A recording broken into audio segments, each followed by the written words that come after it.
Hello, good evening. It's 8 p.m. I'm going to give people just a couple minutes to hop on. I know sometimes they miss the very beginning. My dog is sneezing. Do you have a dog? Do they sneeze too? Just a reminder that all my readings are done live, so in one take, one session, and often that means that I make mistakes in my reading, and that's okay. I hope you know that it's okay to make mistakes, and that's how you learn and improve, and that's how you grow, and that's part of success. Let me clear my throat. Okay, let's do this. Chapter 2. Mistress Mary, quite contrary. Mary had liked to look at her mother from a distance, and she had thought her very pretty, but as she knew very little of her, she could scarcely have been expected to love her, or to miss her very much when she was gone. She did not miss her at all. In fact, and as she was a self-absorbed child, she gave her entire thought to herself, as she had always done.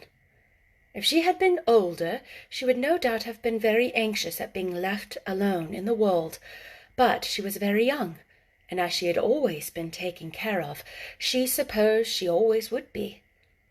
What she thought was that she would like to know if she was going to nice people, who would be polite to her, and give her her own way as her ayah and the other native servants had done. She knew that she was not going to stay at the English clergyman's house where she was taken at first. She did not want to stay. The English clergyman was poor, and had 5 children nearly all the same age, and they wore shabby clothes and were always quarrelling and snatching toys from each other. Mary hated the untidy bungalow, and was so disagreeable to them that after the first day or two, nobody would play with her. By the second day, they had given her a nickname which made her furious. It was Basil who thought of it first. Basil was a little boy with impudent blue eyes and a turned-up nose, and Mary hated him. She was playing by herself under a tree, just as she had been playing the day the cholera broke out. She was making heaps of earth and paths for a garden, and Basil came and stood near to watch her. Presently he got rather interested and suddenly made a suggestion. "Why don't you put a heap of stones there? I pretend it is a rockery," he said. "There in the middle." He leaned over her to point. "Go away," cried Mary. "I don't want boys. Go away." For a moment Basil looked angry, and then he began to tease. He was always teasing his sisters. He danced round and round her and made faces and sang and laughed. "Mistress Mary, quite contrary, how does your garden grow? With silver bells, ye can't grow shells and marigolds all in a row." He sang it until the other children heard and laughed too. And the crosser Mary got, the more they sang Mistress Mary, quite contrary, and after that, as long as she stayed with them, they called her Mrs. Mary, quite contrary, and when they spoke of her to each other, and often when they spoke to her. "You're going to be sent home," Basil said to her, "at the end of the week, and we're glad of it." "I'm glad of it too," answered Mary. "Where is home?" "She doesn't know where home is," said Basil, with 7-year-old scorn. "It's England, of course. Our grandmamma lives there, and our sister Mabel was sent to her last year. You're not going to your grandmamma. You have none. You're going to your uncle. His name is Archibald Craven." "I don't know anything about him," snapped Mary. "I know you don't," Basil answered. "You don't know anything. Girls never do. I heard father and mother talking about him. He lives in a great, big, desolate old house, in the country, and no one goes near him. He's so cross he won't let them. And they wouldn't come if he would let them. He's a hunchback, and he's horrid." "I don't believe you," said Mary, and she turned her back and stuck her fingers in her ears because she would not listen any more. But she thought over it a great deal afterward, and when Mrs. Crawford told her that night that she was going to sail away to England in a few days and go to her uncle, Mr. Archibald Craven, who lived at Misselthwaite Manor, she looked so stony and stubbornly disinterested that they did not know what to think of her. They tried to be kind to her, but she only turned her face away when Mrs. Crawford attempted to kiss her, and held stiffly when Mr. Crawford patted her shoulder. "She's such a plain child," Mrs. Crawford said pityingly afterward, "and her mother was such a pretty creature. She had a very pretty manner too, and Mary has the most unattractive ways I've ever seen in a child. The children all call her Mistress Mary, quite contrary, and though it's naughty of them, one can't help understanding it. Perhaps if her mother had carried her pretty face and her pretty manners oftener into the nursery, Mary might have learned some pretty ways too. It is very sad. Now the poor beautiful thing is gone. To remember that many people never even knew that she had a child at all." "I believe she scarcely ever looked at her," sighed Mrs. Crawford. "When her ayah was dead, there was no one to give a thought to the little thing. Think of the servants running away and leaving her all alone in that deserted bungalow. Colonel McGrew said he nearly jumped out of his skin when he opened the door and found her standing by herself in the middle of the room."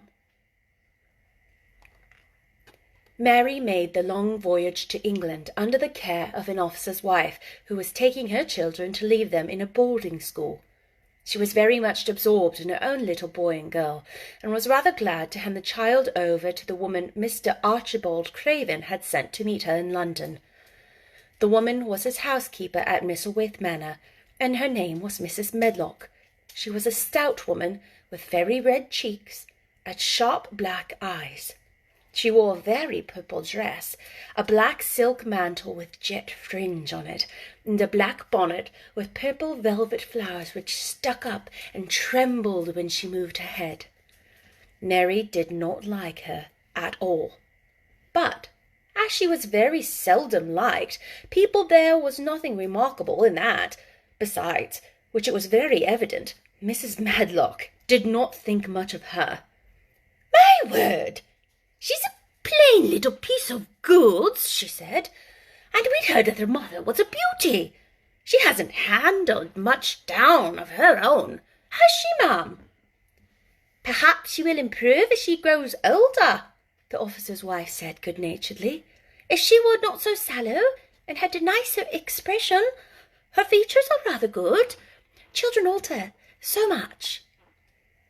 "She'll have to alter a good deed," answered Mrs. Medlock, "and there's nothing likely to improve children at Misselthwaite, if you ask me." They thought Mary was not listening, because she was standing a little apart from them at the window of the private hotel they had gone to. She was watching the passing buses and cabs and people, but she heard them quite well, and was made very curious about her uncle and the place he lived in. What sort of place was it? And what would he be like? What was a hunchback? She had never seen one. Perhaps there are none in India. Since she had been living in other people's houses and had had no ayah, she began to feel lonely and to think queer thoughts which were new to her. She had begun to wonder why she had never seemed to belong to anyone, even when her father and mother had been alive. Other children seemed to belong to their fathers and mothers, but she had never seemed to really be anyone's little girl. She had had servants and food and clothes, but no one had taken any notice of her. She did not know that this was because she was a disagreeable child, but then, of course, she did not know that she was disagreeable. She often thought that other people were, but she did not know that she was so herself. She thought Mrs. Medlock was the most disagreeable person she had ever seen, with her common, highly coloured face and her common, fine bonnet. When the next day they set out on their journey to Yorkshire, she walked through the station to the railway carriage with her head high up and trying to keep as far away from her as she could, because she did not want to seem to belong to her. It would have made her angry to think people imagined she was her little girl. But Mrs. Medlock was not in the least disturbed by her and her thoughts. She was the kind of woman who would stand no nonsense from young ones. At least, that is what she would have said if she had been asked. She had not wanted to go to London just when her sister Maria's daughter was going to be married. But she had a comfortable, well-paid place as housekeeper at Misselthwaite Manor, and the only way in which she could keep it was to do at once what Mr. Archibald Craven told her to do. She never dared even ask a question. Captain Lennox and his wife died of the cholera, Mr. Craven had said in his short, cold way. Captain Lennox was my wife's brother, and I am their daughter's guardian. The child is to be brought here. You must go to London and bring her yourself. So she packed her small trunk and made the journey.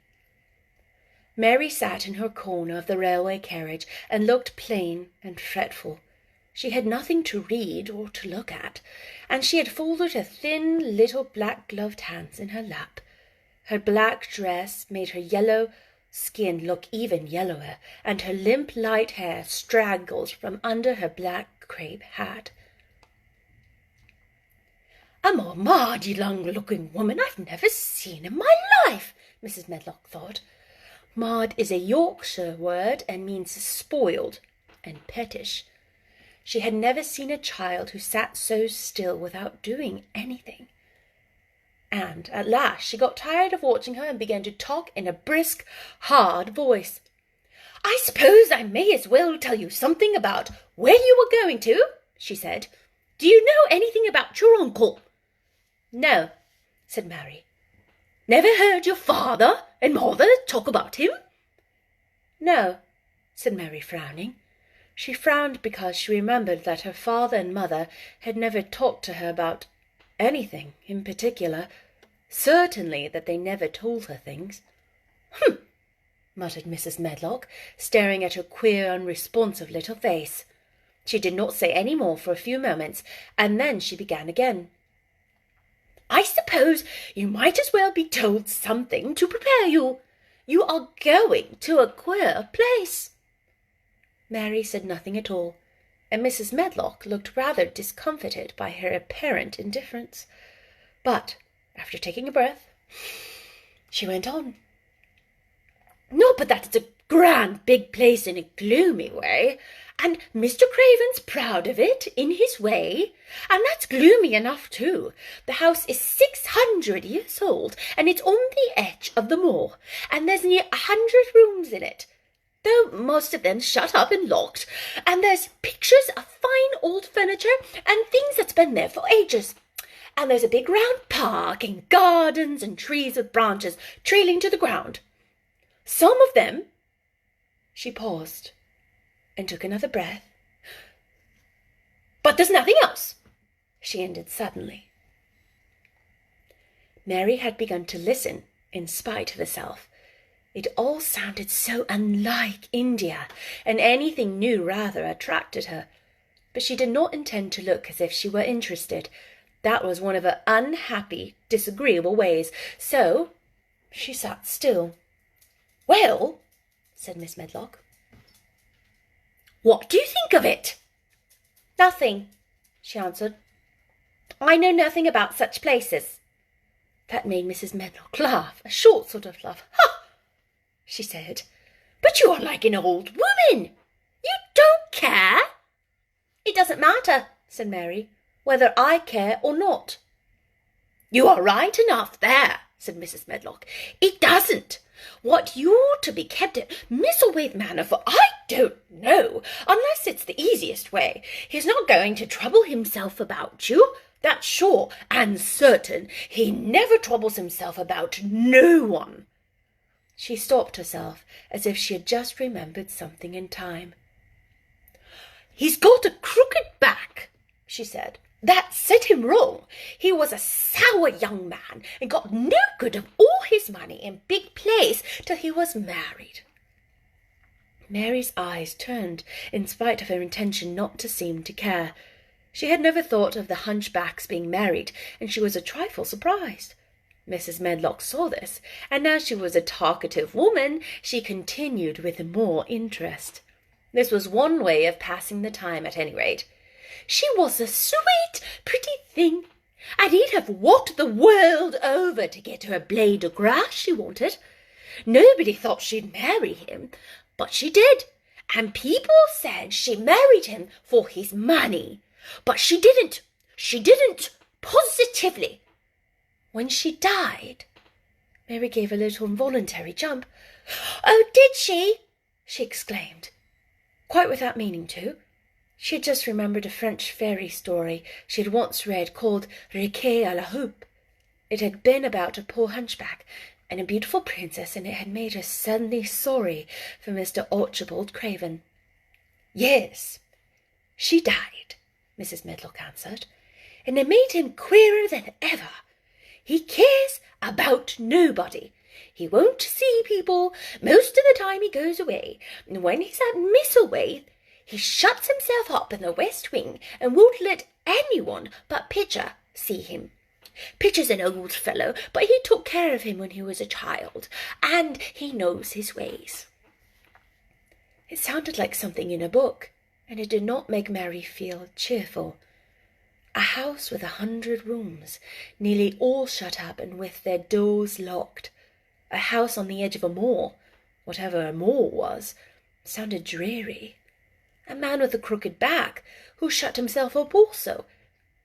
She stared out of the window with her lips pinched together, and it seemed quite natural that the rain should have begun to pour down in grey slanting lines and splash and stream down the window panes. If the pretty wife had been alive, she might have made things cheerful by being something like her own mother, and by running in and out and going to parties as she had done in frocks full of lace. But she was not there any more. "You needn't expect to see him, because 10 to 1 you won't," said Mrs. Medlock. "And you mustn't expect that there will be people to talk to you. You'll have to play about and look after yourself. You'll be told what rooms you can go into and what rooms you're to keep out of. There's gardens enough, but when you're in the house, don't go wandering and poking about. Mr. Craven won't have it." "I shall not go poking about," said sour little Mary, and just as suddenly as she had begun to be rather sorry for Mr. Archibald Craven, she began to cease to be sorry, and to think he was unpleasant enough to deserve all that happened to him. And she turned her face toward the streaming panes of the window of the railway carriage and gazed out at the grey rainstorm, which looked as if it would go on for ever and ever. She watched it so long and steadily that the greyness grew heavier and heavier before her eyes. She fell asleep. Did you like Chapter 2? I hope you enjoyed it. Chapter 3 should be available Thursday, so that's day after tomorrow. Okay? Enjoy! Bye!